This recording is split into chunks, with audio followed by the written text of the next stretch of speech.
Hey there, guys. Thanks for tuning in again to my new news, weather, and entertainment channel. And I'm giving folks an update on Hurricane Melissa. We've been talking about it for the last few days, the hurricane threat for the Caribbean. And unfortunately, it is happening. It's coming to fruition. And we're tracking it real closely here. Let me give you some information. The latest update from the Hurricane Center came in here, and they have the winds now 145 miles per hour, and it's still moving west, really kind of lurking to the south of Jamaica. There it is. It is looks like strengthening again. And overall, you see, the storm is still relatively compact in size. So that's also fortunate that the rain and conditions didn't arrive there a little sooner. But there's not a lot of good news otherwise to report. And it looks like it is definitely on its way. There's been some shear over the storm at times, but this one really has fought uh, that quite a bit. And case in point, look at the satellite from late this afternoon, Eastern Atlantic time, and you can see that the eye right now, as I speak, is just south southwest of Jamaica by about 150 miles, and it's continuing to move west. So that's not good news if you're in Kingston, in the eastern part or the southern parts of the island, and really much of the island, because the more west it goes, the more in the way of effects across the island. So right now, 145 miles per hour. It's probably going to go up more. It's forecast to be a Category 5 hurricane by tomorrow morning. And this one's not moving very fast. As I mentioned, only 5 miles per hour. So at least we haven't gotten into a lot of the worst effects yet. But of course, a lot of places will. Here's the Hurricane Center updated path. It's basically going to keep going west for about another 12 hours or so, or a little more, and then it's gonna feel it, the jet stream coming down to the south, and it's gonna do a hard right turn across you in Jamaica by, looks like, Monday over during the night. It's gonna come in during the night into Tuesday morning, and then head up towards Cuba and the Turks and Caicos. So this storm is going to be historic in many ways. It might be one of the strongest hurricanes ever to have impacted the island nation down here. And let me show you a quick future cast starting about now. The storm just is south of Jamaica now. As I advance this, you'll see where it goes. Here it is tomorrow morning at 11 o'clock. It didn't move that much.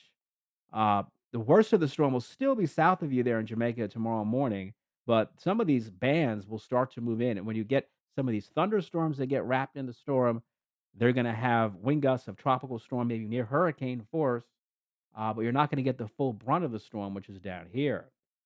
So what that means is that it's again a slowly building now, and will soon be escalating situation.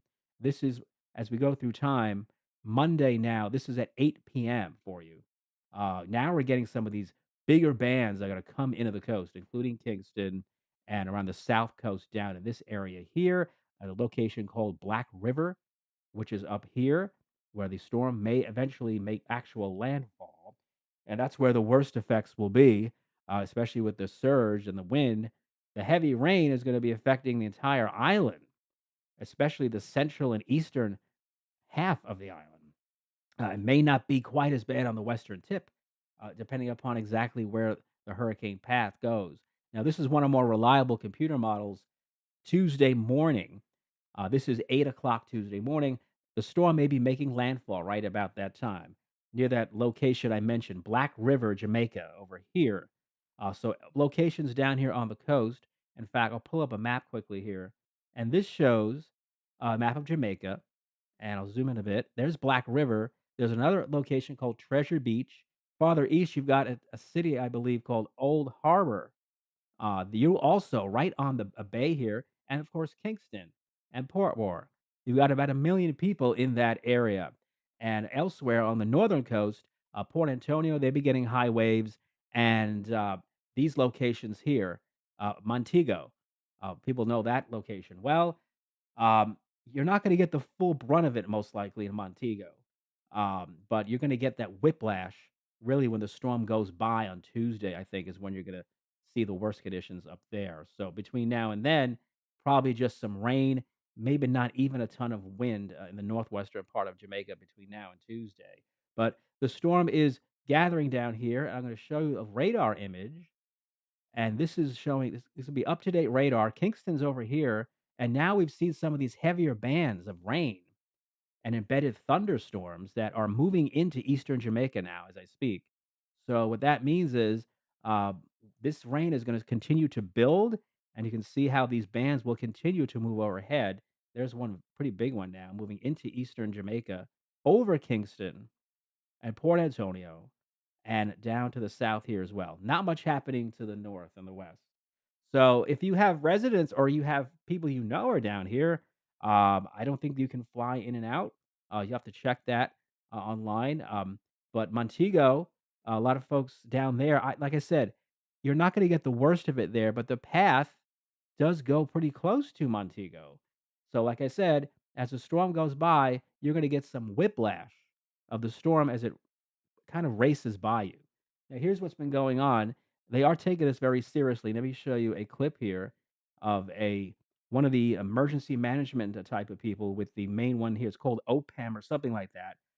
He's giving an update, and the translators right here was also translating it for viewers. Kingston is low, extremely low.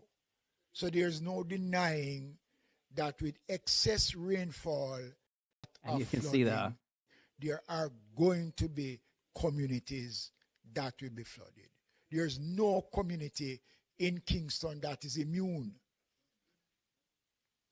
from flooding, especially those communities below Spanish Town Road. Kingston. So yeah, the sign language person there, she was trying to give a little comic relief, to the situation because it is very serious, and but we don't want people to panic. So panicking is going to be just as bad. Someone tweeted that they ran into a homeless man in the storm area who didn't know that the hurricane was even coming and offered him $10,000 to go to a shelter. He mentioned that that shelter he went to happened to be closed, so they are looking for one I give you for that 10,000 there and individual give the here. 10,000 that. All right. What time you reach it? More you reach there by 4 o'clock today. I'm going to reach earlier. You reach earlier than that. I'm going to come and give you $10,000. My name is Ricardo. Ricardo, my name is Wayne. Yeah, so the folks down there, they're trying to warn everybody because you have some remote communities down there where they may not have a lot of communication. Here's another view. Tourists, of course, down there, the hotels. Here's some video from a few hours ago. It says Melissa nears Jamaica. I don't see a location for it, but these are the scenes that you'll see that will be common there. And yeah, the water is definitely picking up. This is probably on the eastern side of the island, the northern side perhaps, as the storm is pushing the water up against the coastline already. And this is not the storm per se, it's just the outer part of it. You can see it's blowing and pushing the water almost onto a person's property over there. You can see that. And again, that's nothing compared to what's coming, but it really depends on exactly where you are if you're in the storm area. But much of the island is going to get quite a bit. Some of the storm chasers here. This is Josh Morgan. He landed in Montego. He's a hurricane chaser, and he landed there sometime. It looks like yesterday, and he drove down to a location called Manville. He's going to be covering the storm, and he likes to go down and chase the eyes of hurricanes and go inside of them. See him right here too in Mandeville. It says solid building with newly renovated rooms, yummy food, and courteous service. Most importantly, they have a solid plan for getting through Melissa. That's great to hear. Here I am with GM, General Manager Richard Smith. Thank you for your warm hospitality, he says. So, yes, people are also, it's good to see they're not panicking. You're kind of taking it in stride in the sense that, it is what it is, what's coming your way. Now, that location is not on the coast, but it's close to where the eye is forecast to hit. Here's another view of someone posted of a hotel again, somewhere. Again, they don't list where this is. Says not much change in weather from last night. Gusts of 60 to 70 miles per hour already. So that has to be somewhere, I guess, on the eastern coast. And you can see, yeah, well, I would say those winds aren't quite that strong there yet, but it doesn't take a lot of wind to, like, blow things around. So you can see, they are preparing for this everywhere down here, across the country. Here's that path again. I zoomed in to show you, the island here, Jamaica. This is a zoomed in of the path of the hurricane center. The most latest one actually shifted this just a little to the left, and what that means that you might have slightly more effects in Montego and where Josh, Morganman is in Manville. He could be right in the eye. It could also hit a little farther east, towards that location I mentioned, Old Harbor. It's a city down there. Unfortunately, you're right on the bay there, so that means that you don't really have any protection if with the storm surge coming in. The rainfall, of course, now has started to begin in earnest in the eastern part. I made this the other day, easily 10 to 20 inches, maybe 30 inches. This is from the Hurricane Center itself. They have totals very, very similar, and possibly up to 40 inches, especially in those locations now that have started to get in to those heavy rain bands. So when the rain gets in the mountains, uh, it causes landslides. It causes houses and anything in the way of the water and mud to get swept away.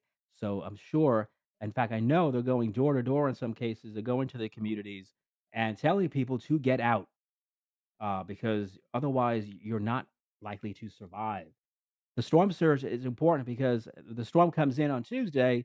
Anywhere to the right is going to get a high storm surge. And closer to the eye, you could get a storm surge up to 13, 15 feet, or maybe even slightly higher.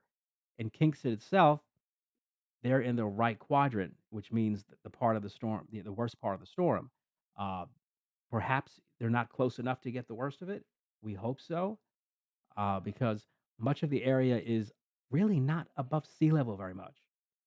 10 feet above sea level, that's the international airport there in Kingston.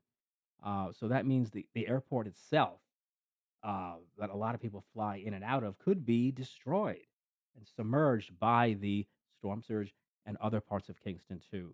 We hope that we don't get the worst of it down there, and that the storm deviates maybe more to the left.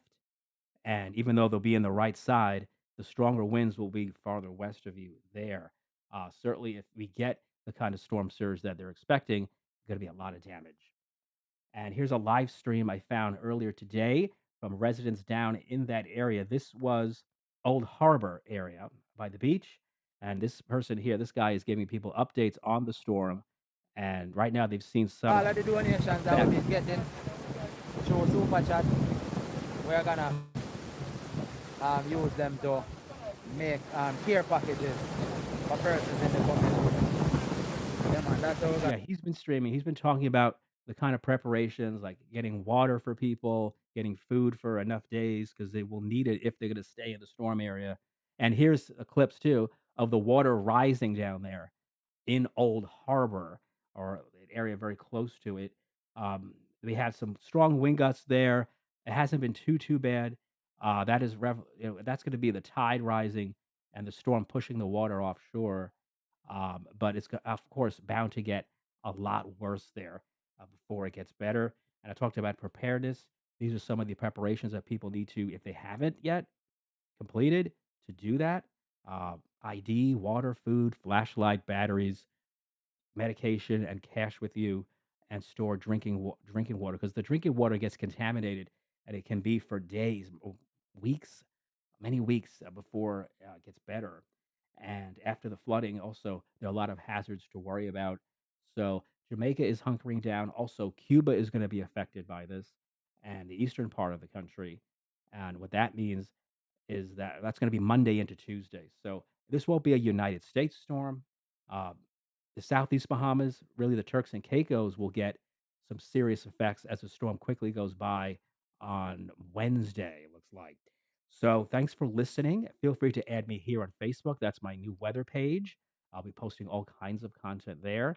And also here on my news, weather, and entertainment channel, I will have more updates and more stories to share with everybody. So prayers are with everybody in the storm area in Jamaica, Cuba, and Haiti and Dominican Republic, but particularly Jamaica, as they look like they're going to see a direct hit from one of the strongest storms ever to hit that area in their history. So be safe, everybody, and thank you so much for tuning in.